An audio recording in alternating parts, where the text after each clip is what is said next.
All right, we're back at work. I got some very small revision notes on Act 3, but nothing to worry about. Today's goal is to get through half of Act 4, because this one has quite a bit of music in it. Connor has 3 cues to cover, and I'm doing 4, but the total duration of my cues is well over 2 minutes, so I'll plan to split that out over 2 days. Unless I have a really productive day and just get it all done in one go, that would be cool too, but that's not what I'm planning for. I like to be realistic and I don't like to stress too much if it's not necessary. We're also now at the point where we have a solid 17 minutes of music already. So in some cases we can start to music edit or arrange existing cues to speed things up. We're at a good pace at the moment. So let's get to work.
All right, we made it to day 8. I made it through more than half of my cues for Act 4 yesterday, so there's only one left, which I plan on getting done over the next hour or two, so I can deliver Act 4 before noon. Then I'll have lunch, and then I can use the afternoon to get started on Act 5, because that one has a 6.5 minute cue in it. It's this big flashback sequence in the middle of the film that is almost back-to-back score.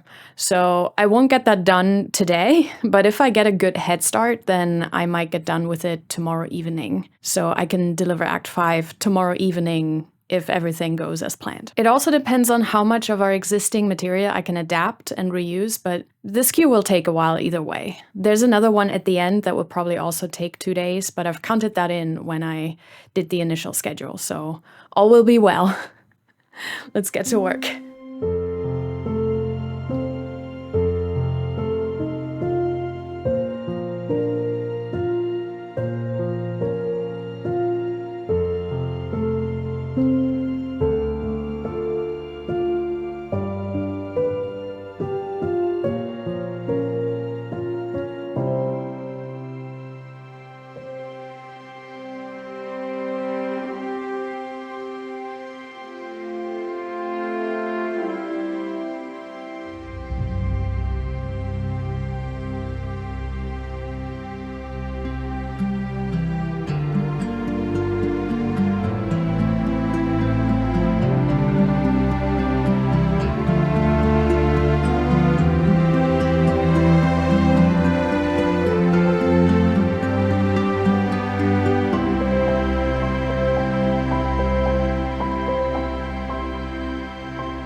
Once I had everything delivered for the day, I took a self-driving car over to Venice Beach to meet with my orchestrator Andres. 1, 2, 3, 4.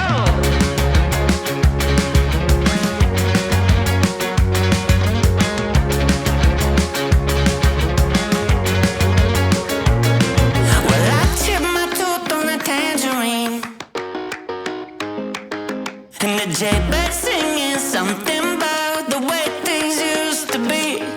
Now I'm dancing on a wire like a cheap paper tiger, strumming on a heartstring stereo to a song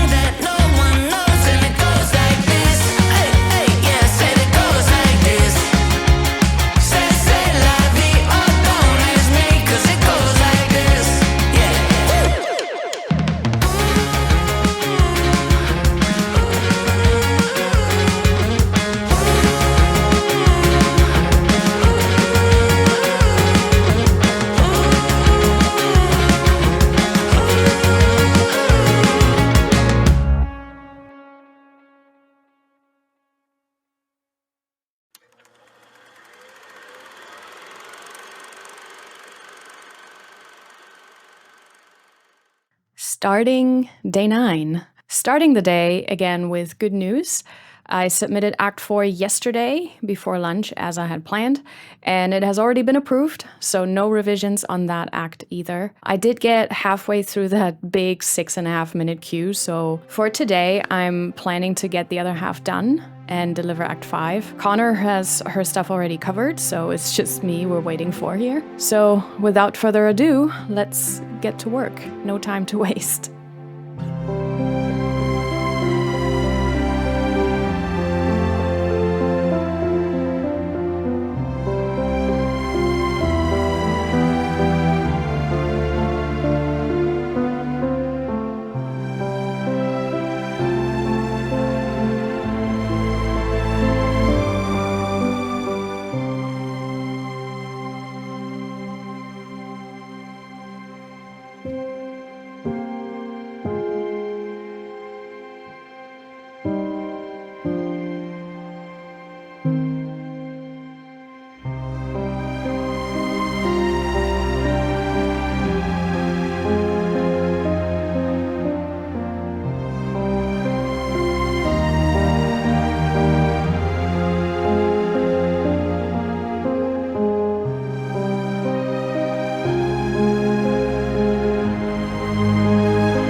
All right, it's day 10. We're now at the halfway point to the writing deadline, and we have 50 minutes of the 90-minute movie covered. So we actually have done slightly more than half, which is a good thing. We have a head start. I have a series of meetings later today, so I will be doing a half day writing-wise. But that's okay because, as I said, we've created a bit of a buffer over the past few days by writing a bit more than 2 minutes. As I've said earlier when I made the cue sheet, this is why I only plan for 2 minutes, because then it's easy to get a buffer, a head start, or easy to catch up. If you're just planning for 2 minutes, but you end up writing 3, that's great. Connor has already taken care of 6M30 while I was held up on that super long last queue. So for today, I'll do 6M31 and 6M32. And I also have to check in with our music supervisor because there's a classical source music cue in here, and I don't think I have that to edit in. So I'm going to reach out to her so she can find something while we're working on the score.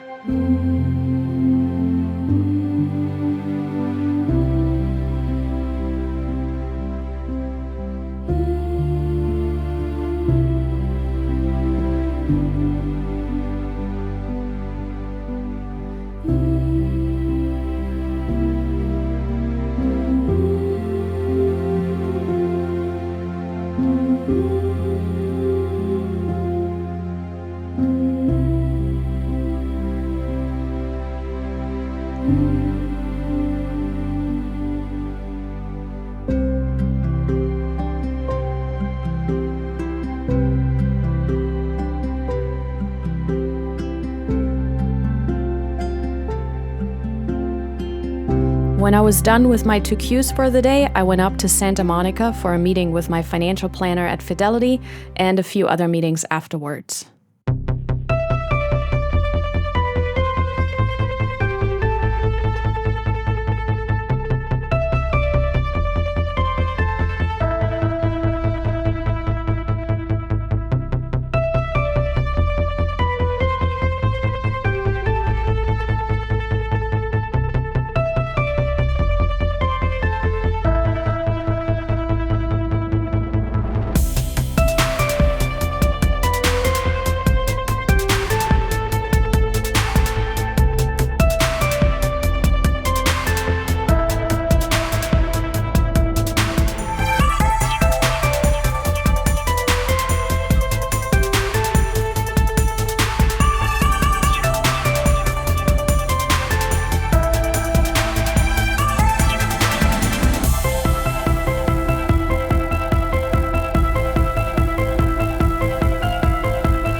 starting day 11 with great news. There's only one minor timing note or two on that really long cue, but no rewrites or anything major musically.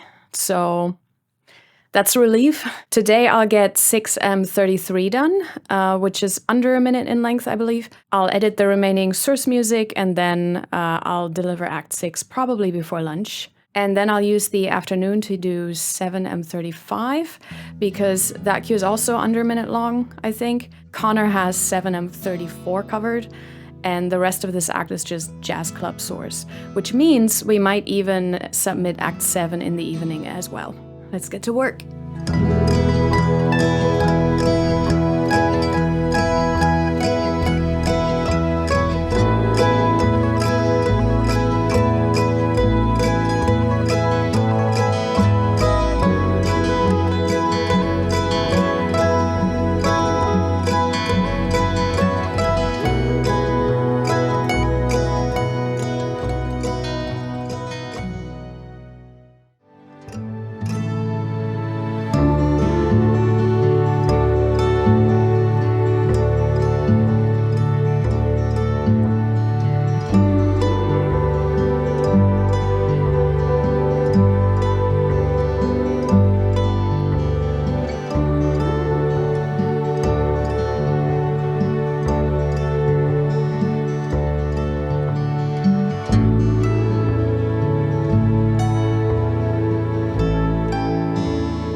Day 12, we did in fact get Act 6 out by lunchtime yesterday and Act 7 by dinner time, and feedback on Act 6 has already come in. Everything score-wise is approved, which means I'm going to take today off. I have some general business housekeeping to do, which will take me an hour or two, and then I'll relax for the rest of the day until I have an event later this evening. There's only 2 more acts left, and barely any revisions, so I feel like I can take today to recharge a bit because things are going better than anticipated. Not that I usually suck at my job, but on this movie, we're actually getting a ton of stuff. Like more than half of the cues are approved in version 1. So we'll take our wins. And what that means is, since I counted in buffer from the beginning, when things are going well, that means I just get some time off and can recharge for the last 2 acts, which we will do over the next probably 3 days, I'm assuming, maybe 4 days. But then we're gonna have the first pass done.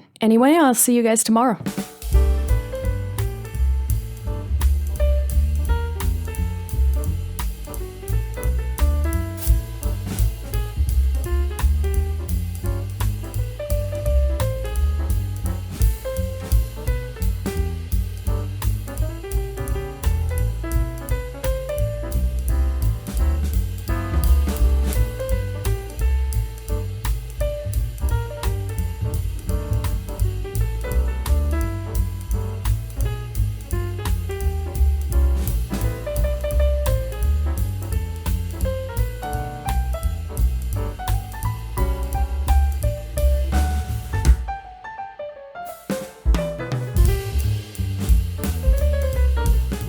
Tonight's occasion was another Academy event, this time for the movie Hedda. It was hosted by Coleman Domingo and Tessa Thompson at Castillo Del Lago. It's a historic $21 million mansion on Mulholland Highway in the Hollywood Hills. The Spanish colonial-style estate was built in 1926, right above Lake Hollywood and underneath the Hollywood sign. Apparently Madonna used to live here in the 90s, but for tonight us more regular folk get to feel old Hollywood fancy as well.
All right, we made it to day 13. I need to stop partying midweek. I'm getting too old. We're starting the day again with good news. All the score from Act 7 is also approved. No revisions on that. We're really on a roll here. Now, while I was held up on those bigger cues in the middle of the movie and took yesterday off mostly, Connor actually got a head start on her cues in Act 8.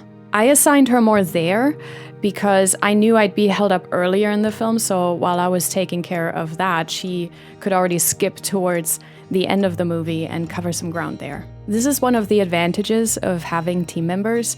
It's a much less stressful experience when you work with people who are on top of things. And in this case, she also brings a lot to the table creatively and stylistically. Now, my one cue for Act 8 is a little over 2 minutes long, so I should be able to get that done today.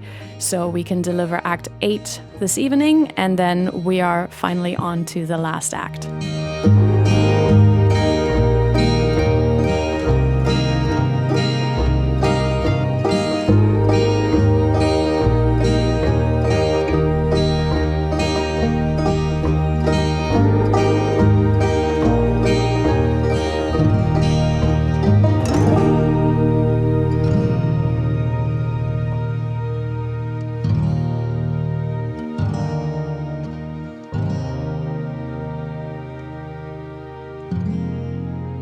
One of the first themes I worked on for the film was called Finding the Letter, and it sort of bridges the gap between the modern day storyline and the storyline of the past. There's a lot of overlaps between the great-grandmother and the great-granddaughter, and this discovery of the letter ties them together. So I wanted to write a simple melodic idea that could be expanded into a cue. So I started with this.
It is day 14. We got Act 8 out last night, so we're officially on the last act. For this one, I'll need 2 days at least, because I'll have to do like 5.5 or 6 minutes of music. And there's a big horse race in there as well at the end, so that's just going to take a moment.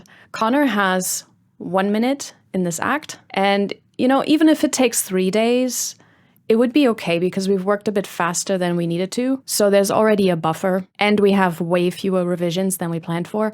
So we won't actually need all that time that we set aside for that. So, maybe I'll take a little bit of extra time. Depends on how productive I am and how fast I get through the scenes. I'm going to play it by ear, but I'm planning for 2 days. If I need 3 days, that's also okay. As I said before, it's always better to plan conservatively when it comes to TV schedules.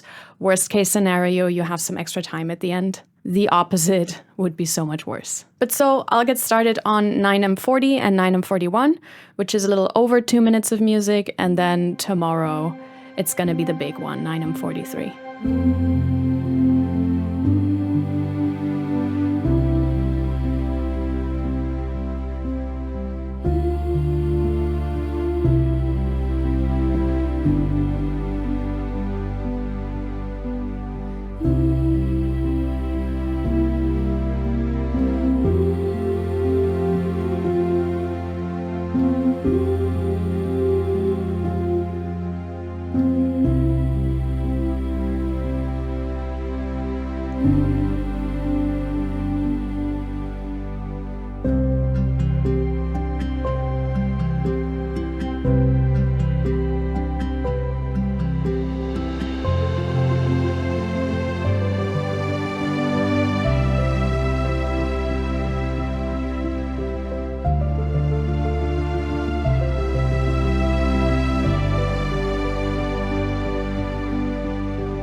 It is last queue day, day 15. 9 and 43 is the last piece of the score puzzle that's missing, so that'll be my task for today. Everything else is ready to go, so let's see if I can get it done today, if I work an extra long day. Like, I think if I'm doing like a 12 to 16 hour day, I might just knock it out in one day today. I'm feeling quite energetic because usually towards the end of a project, you get this like energy rush because you want to finish it. That's kind of where I'm at, so I think I can get it done. Now, this queue is quite a beast because it's not just long, but also it's the entire lead up to the horse race. Then it's the race itself, and then the aftermath and romantic ending of the film. So there's just a lot of hit points, a lot of different emotions. And so that takes a little bit of planning, and it usually takes a bit of time to kind of get all the material in. Now, we do have a lot of material that I can also reuse, especially at the very end. So it kind of depends, but I still need to connect the different ideas and do the whole horse race. So I do find these cues to be the most difficult to do, but it's then also the most rewarding feeling once they're done and you watch it back and you see like how you've hit everything. It's kind of nice because you actually did it. You know, you just get to enjoy the fruits of your labor a little bit more because it was difficult, because it was a bit daunting to do. It's kind of a much more rewarding feeling than the simpler cues where it's just one emotion, start to finish, and there's not really a lot of things that you need to hit. So anyway, let's get started on this overly long day.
It is day 16. Yesterday was a very long day, but I got the big Q done and I got Act 9 sent out. The first pass is done. And we also got good news on Act 8, which is all approved in version 1, so no revisions. What I will do now as they're reviewing Act 9 is first I'll get in touch with the post supervisors so they can get me in touch with the dub stage, because I need to get all the details on the deliverables. I'm assuming it's the same as usual, but you never know. I also need access to whatever platform they want me to upload to. Usually they have like a server that they want me to upload to. I'll just get all the details on that since we're about to start prepping for them. Then I'm going to go ahead and brief Connor on our stem splits because we have so many approved cues. So that way she can kind of plan for herself when she wants to start printing stems of everything that's already approved. I myself will also probably print a couple of cues already, especially so that she can see them in our shared Dropbox and kind of knows what's what. So if she has any questions about naming schemes and stuff, she can already see like a set of stems printed by me. We're still 5 days away though from final delivery, so there's no rush on anything. So I think I'm gonna work a half day today and then run a couple of errands and stuff because we're gonna have to wait for Act 9 feedback anyway. And then I'll do the revision pass, but that'll only take a day max considering we have so few revisions and they're all very small. So yeah, I might get a couple done today, but I'm gonna take it slow just because yesterday I pulled a 16-hour day, and so today I'm gonna, do a half day just to kind of take that time back that I put in yesterday. After I got a little bit of work done, I decided to walk over to our local farmers market. Despite its reputation, a lot of neighborhoods in LA are very walkable. That's because they used to be their own little towns until they all expanded and grew together into one big city. In fact, some neighborhoods are still independent from Los Angeles, despite being in Los Angeles. As a result, though, every neighborhood is self-sustaining. You rarely have to leave the area you live in for basic necessities. And even the next neighborhood over is usually close enough to easily reach by bike or bus. The distances really only become an issue if you have to go across town all the time, because that can take 2 hours if traffic is bad, and even with the trains, it'll take a solid 90 minutes. Anyway, the farmers market is one of my favorite places to go. Being in the forgiving climate of Southern California and just 2 hours from the Mexican border, we have fresh produce all year round. In fact, California has the largest agricultural output of all 50 states, specifically known for its variety of nuts, vegetables, and fruits. There's also meat, seafood, baked goods, eggs and dairy, wine, and all kinds of other commodities. We also have plenty of food options from around the world, so not a bad way to spend a sunny winter day.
All right, we're on day 17. We're in the final stages of this. The revisions on Act 9 are also minimal, which means I should be able to get all the revisions done today. Basically, the executives have a whole day to review the revisions and see if there's anything else they want changed. The music supervisor has also sent me a couple more song options, so I'll edit those in and upload them for review so the executives can pick which version I'll deliver to the dub stage. The guys from the dub stage have also sent me their delivery specs and an upload link. It's the usual stereo 24-bit 48K inside of a Pro Tools session. They're okay with my stem splits, so I'll just line everything up to picture as per usual and then zip up the Pro Tools file and upload it to their link. So yeah, today is simply revision day for me, and maybe I'll tag on some stem prints as well. I didn't get done with all the stem printing yesterday, of course. But yeah, we still have a couple days left. That's kind of the final revisions and stem printing and delivery prep buffer that I had worked in. It's the more boring part of the job, I would say, in terms of what still needs to be done, because it's mostly technical stuff at this point, addressing technical notes for the most part, not creative notes, and printing, making Pro Tools sessions, doing song edits. But I usually welcome it because at this point I'm a little bit tired because it's been, 2.5 weeks of intense writing. And so towards the end, I kind of welcome the more mundane tasks, I suppose. I was too lazy to record B-roll for this because it's the same process as before. I open each session that needs to be revised, save a new version number, make the change, export the audio, replace the audio in Pro Tools, and then re-upload the act. The only difference is that this time I'd leave a comment on the upload at the timecodes where the revisions are, with a reminder what the revision request was, so that the executives don't have to go through the whole act again or look up what the note was. So it's gonna be easier, more time efficient for them, but also it ensures that I'm getting feedback much faster.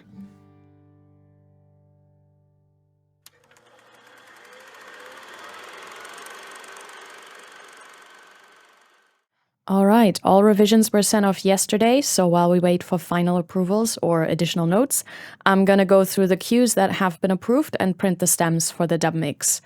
The stem splits I've decided on are just the stereo mix first, then the first stem is strings, then winds, PBH is piano, bells, and harp, guitar or guitar-like instruments, bass, vocals, and then a stem that's called extra, in case a cue has percussion or anything out of the ordinary. Our naming scheme is the project ID, cue number, cue version, time code, and then the stem name. So for example, KR for Kentucky Roses, 1M1, version 1.1, then the time code, and then the stem name. If we had different picture versions, then that would be added as well, but in this case we had locked pictures, so it's not necessary. Now you want to make sure that you print the time code into the metadata of the file as well, not just into the file name. So you can see up here how there's a time code burned into the picture, and you want to make sure that the session time code matches that. So no matter where you click, the time code matches. For that purpose, you also want to make sure from the very start that you're in the correct frame rate. Otherwise, these things get really messy real fast. We print in 24-bit, 48 kHz stereo wave files. These types of movies are often not delivered in surround, so no surround up mix is necessary. We leave the reverb and all other effects on because it goes straight to the dub stage. It would be different if there was a mixing engineer, then there would be more stems and we would take the reverb off. But on these types of projects, there's no time for that, as you can see. Then I also print a file called to mix no master.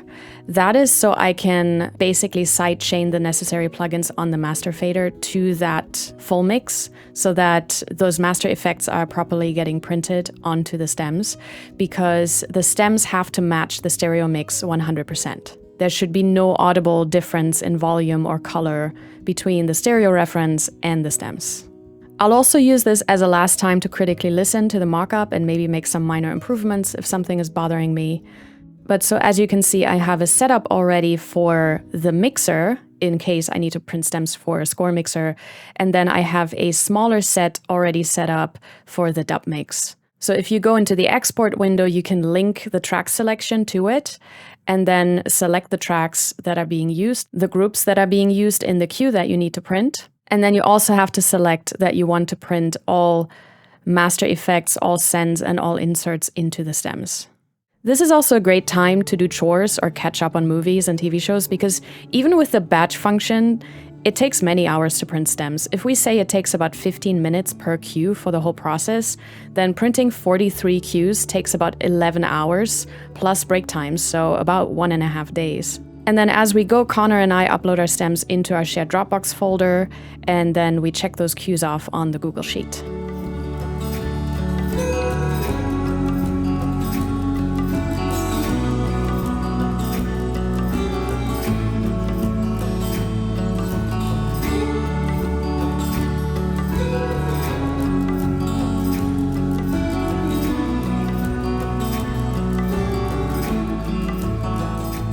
I didn't make a separate video for day 19 because it's just a continuation of this. There was one more added revision and 2 more song options to do, so I got those done. And then once final approvals were in, I spent the rest of the day printing the remaining stems. I also always make sure everything has roughly the same loudness to make the dub mixer's life easier. It would be super annoying to have a cue that is loud and then one that is 12 decibels softer. This doesn't need to be mastered to a certain volume though. It's also why I spend some time sending Connor stems through my signal chain to have a similar sound and similar loudness upon delivery. We try to be team players, so if there's stuff I can do on my end that will make the delivery smoother for the people on the receiving end, I will do it. Once I was finished in the afternoon, I went to the nearest mall to run some errands, get dinner, and then try out the new MAC lipstick line because clearly I don't have enough lipstick colors yet.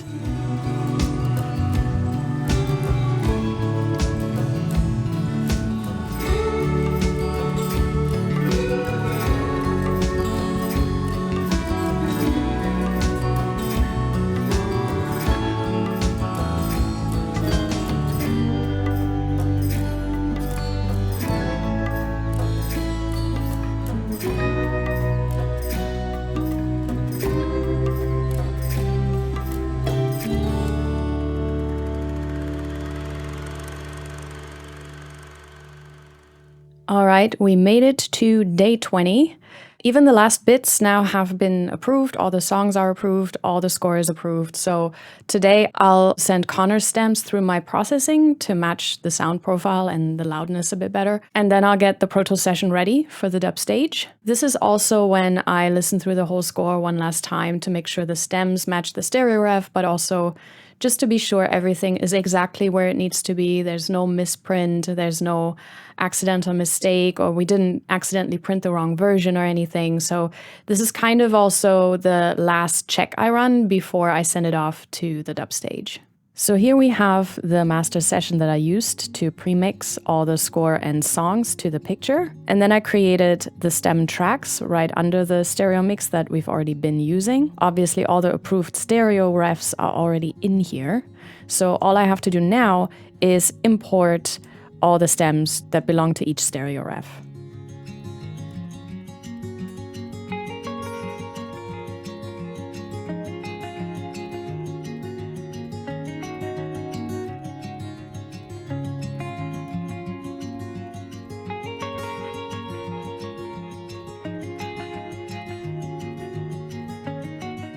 It's pretty easy to do in Pro Tools if you import files and you go into spot mode. If, as I've shown before, you export it with the timecode embedded into a file, then all you really have to do is drag the files in, and then this dialog window will open, and here you will see the original timestamp that is embedded in the file, that is also in the file name. So double check that those match, and then you can just click on this little arrow and it'll line it up exactly where it needs to be. If you didn't embed the timecode, then you'd have to manually enter it here because it would just say 00 here.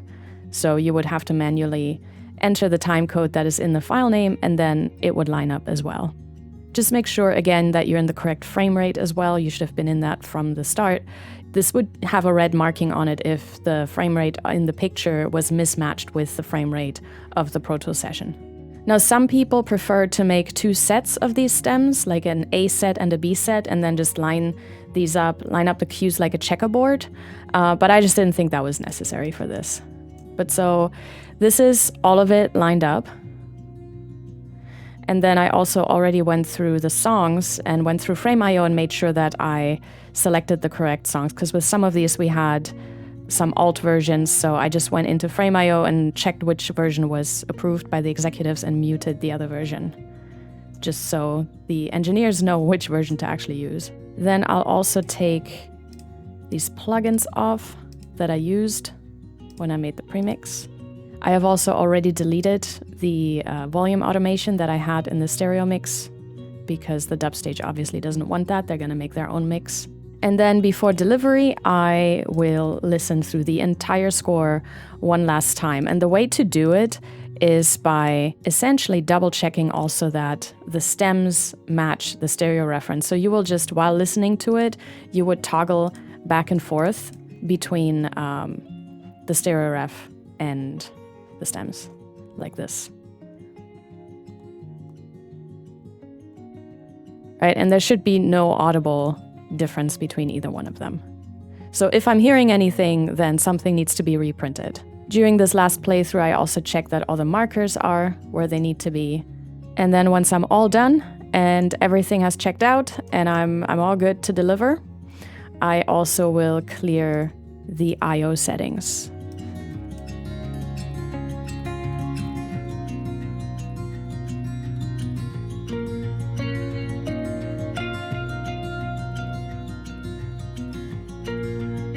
So this will deactivate all the outputs. I just do that to make everyone's life easier at the dub stage again, just so that my settings don't accidentally import into their settings. If I'm leaving blank settings, then their settings will automatically be the default. And then something they also don't need is these two files. That is just the dialogue and the temp music. So I'm also getting rid of these tracks, and they also don't need my master fader. There you go. And then usually from here on out, I will just split this out by act. So I'll do a save as, and then save it by act, just to keep file sizes manageable. So I will split it out into the individual acts, and then I'll do save copy in. And then when you save the copy, again, make sure you have everything properly selected here. And then you want to copy the audio files instead of referencing them, because you need to deliver the audio files, obviously. So this way, the audio files, all the stems and the song files are getting copied into the audio folder of each session, and then you can just zip up the session and send it off. And then the assistant at the dub stage will import just these tracks into their master session with all the dialogue and sound effect elements, and everything should line up exactly where it needs to be. And then once that is done, obviously, we are checking things off on the Google Sheet.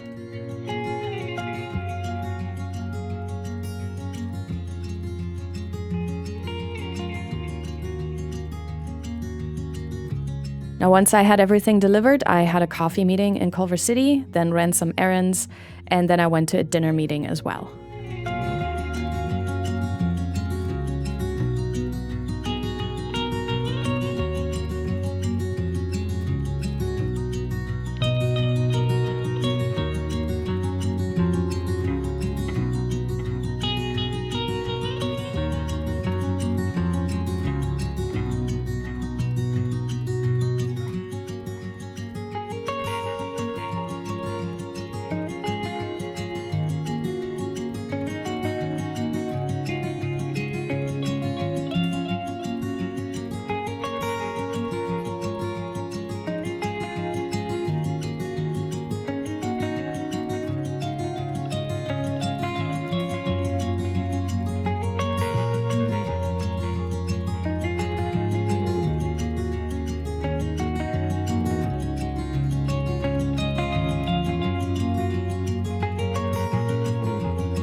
Day 21, it's deadline day. Everything has been uploaded for the dub stage. For the next few days, I'll just keep myself available in case they need something from me. Very often there are little things that they reach out for, an edit that needs to be redone or changed, or maybe they find a stem that I missed that got misprinted or anything like that. For example, something that has come up in the past was right before the credits, there's supposed to be a second of silence on a black screen.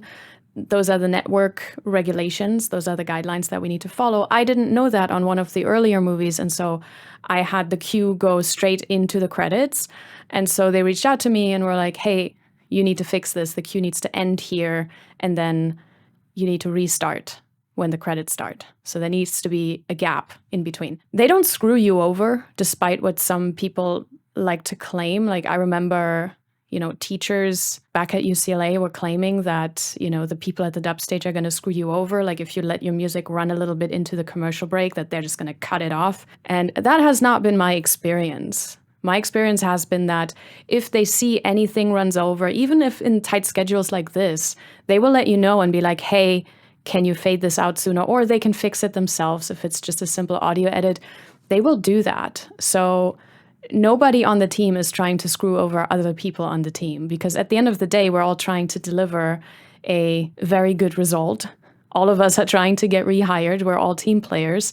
It makes none of us look good if anybody sees a mistake and then doesn't say anything. And then, you just end up with a worse product at the end, which nobody wants. So we're all helping each other out as best as we can. We're trying to make each other's lives easier as best as we can. And if someone notices something, we say something. So we're a team. We're not in competition with one another. So this myth that I heard plenty of times when I was a student that, they're just gonna cut that off and, make your mistake more visible, that has not been my experience. They've always been very accommodating and very helpful, and so have I been to them. So not really sure what their experiences were, but my experience has been we're all pretty nice to each other. But so sometimes they also reach out because maybe they need me to edit the end credits. It's usually 24 seconds. So very often we're just taking a cue that is 24 seconds long. But, sometimes they need me to edit something, or, if they find anything wrong with the stems, or they need something split out more in order to go with the dialogue. Usually I leave the dialogue on when I compose, so it shouldn't interfere with the dialogue, but maybe they need something separately. I don't know. For now, I've also been asked to edit the score into a promo short film that they sent to me. There's this sequence in the middle of the film that is a flashback to, I think, the 1930s, if I'm not mistaken. But so they had to cut out a lot of that material for the main movie. So they were like, hey, we could turn that whole sequence into a short film that we can then use as promo for the film. So we can use all these deleted scenes that we have from that sequence. So they sent me that and were like, since you scored that sequence, can you see if you can edit the score into that short so that the short can also have your score? So I'm going to be doing that. That'll probably take me several hours to do anyway. And then from what I'm gathering, they're also sending me the international version of the film, which is usually a bit longer than the domestic version, domestic meaning US or North America. But so there's also an international version, and usually they take out the commercial breaks because other networks have other timings with commercial breaks and other guidelines than this channel. So usually, since they're cutting out certain things and there's a minimum length that the movie needs to have, the international version tends to be a bit longer.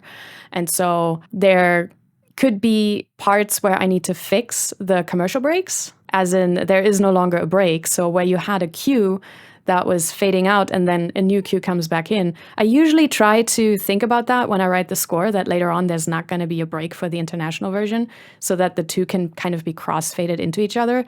They will do that at the dub stage, but if for some reason they can't do it, they will ask me to figure something out for the transition, because the commercial break is gone. And sometimes, it can sound a bit weird when you take out that break and, the cues don't mesh with one another.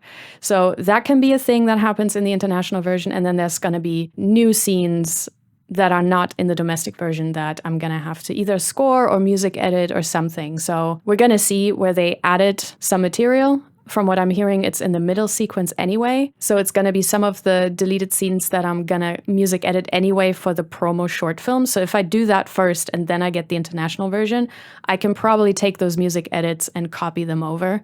And then I will just submit another proto session to the dub mix just for that sequence that is different in the international version. But so this is the kind of stuff I can take care of while they're mixing the domestic version. Currently, they don't need any of that stuff. So while they're busy doing that, I'll be busy doing this. So I took the delivery session here that has all the score and stems in it and loaded the flashback promo short into it. And so now I can take the stems and either edit cues into this short or create brand new cues from the stems.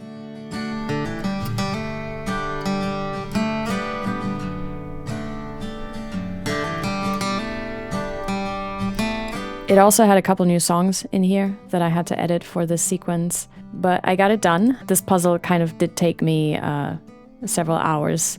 So I'm gonna make lunch first, and then I'll take care of the international version of the film.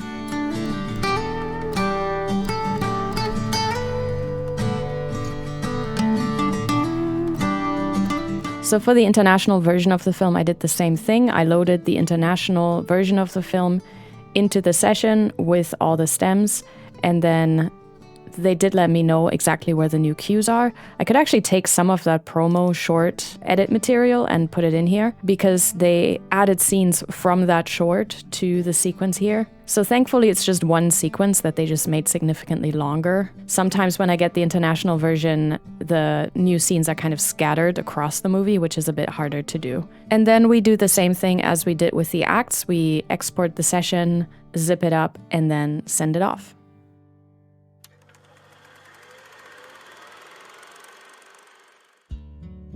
While the mix is going on, I stay close to the studio in case they need anything. I have to wait for the final mix playouts to finalize the cue sheets that get registered with the performing rights organizations, so there's not much I can do in the meantime. I use this time for some housekeeping, running my backups, and taking long walks. The first thing I do is paperwork. I sent my second invoice, which according to my contract is due upon score delivery. I also paid Connor's invoice immediately. I take paying people on time very seriously, so I always have a buffer in my business account to pay everyone right away, even if my second payment hasn't posted yet. I also caught up on my accounting in QuickBooks, set up my payroll, paid my payroll taxes and other estimated taxes. It's also time for some business registrations. Then I had to take care of my tax exemption in Germany so I don't get double taxed. I also called the franchise tax board because in the middle of this project I got a letter from them about a missing payment. It's just a miscategorized payment I already made, so I needed to straighten that out by giving them the confirmation number of the bank transfer. And then I also did my corporate tax prep. I have an LLC that is treated like an S-Corp for tax purposes, which means I have to file 2 tax returns. The corporate tax return is due in March, and then the personal tax return is due in April. And I like to get both done early in the year to get it out of the way because I definitely don't want to take care of this in the middle of a project. This is also where I normally would start making my behind-the-scenes videos and the soundtrack album edits, the mastering pass, but there is none of this for this movie. I did have some Woodwalkers 2 session footage that I still needed to edit though, so I did that because the movie released a few days ago and I want to focus a bit more energy on promoting that score. The release just kind of collided with the hot phase of this project. We already have some press material for Kentucky Roses as well, so I prepared a few social media posts, and I also updated all the necessary data on IMDb. And lastly, I've also updated my template because I'm getting back into a video game score I had started last year. Kentucky Roses took my focus away from that for a few weeks, but now I need to get 100% back into it right away.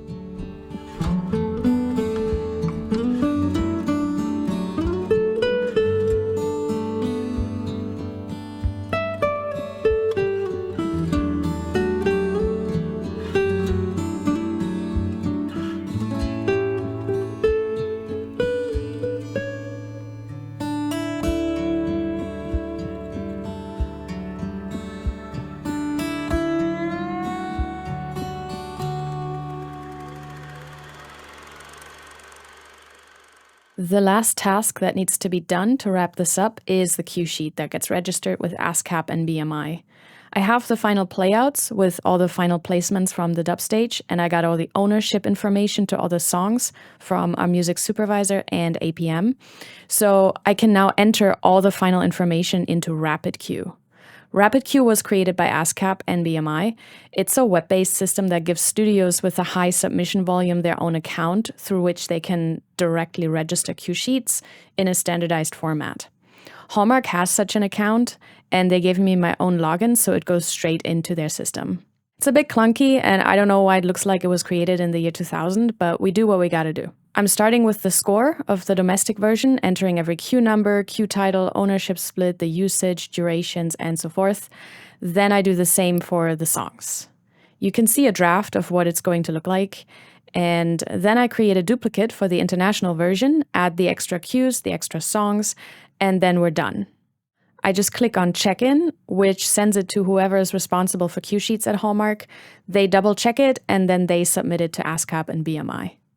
And that was the final step, pretty much. All that's left now is we wait for the release date, which is beginning of May. I'm going to go ahead and start working on my next project, but this would be the normal process on a small TV movie. And so now you also know why I can't really make YouTube videos while I'm on a project, because there's only so many days off I have. I think during this project I took, 3 days off, maybe 3.5. And I need that time usually to catch up on business stuff and do chores and, do my day-to-day life and live a little and rest.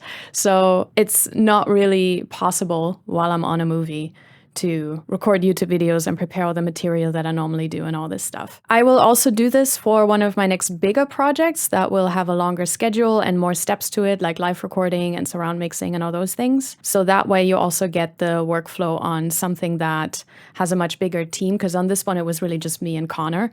But then on that bigger thing, you would also have a score mixer and, the whole scoring stage process, an orchestrator, a copyist, and, a bunch of other people that are doing all kinds of other tasks. And I'll also try to do this for a video game, though that'll be the most difficult one considering how drawn out those schedules are. You will literally be able to see me age in those videos because it's just like 3 years later once the video is done. So I'll try to do it for a video game as well. Anyway, I hope this was helpful and you got some insight into the process from start to finish on a project of this size. And you also got a little bit more of an idea of what this job entails, what the day-to-day is. Because, at the end of the day, it is a job. You will be sitting here in this chair, or your chair, obviously, for an extended period of time in front of a computer. And that is the reality of it. You'll be by yourself, and you'll just quietly write and print stamps and do all the tech stuff and, do revisions. So most of your time will be spent sitting in a chair at a computer. This is, after all, a desk job. So I hope this kind of gave you a good impression of the job of a media composer instead of, just having a rough idea of what it means. It really does mean sitting down every day and getting a certain amount of minutes done. And with that said, go practice.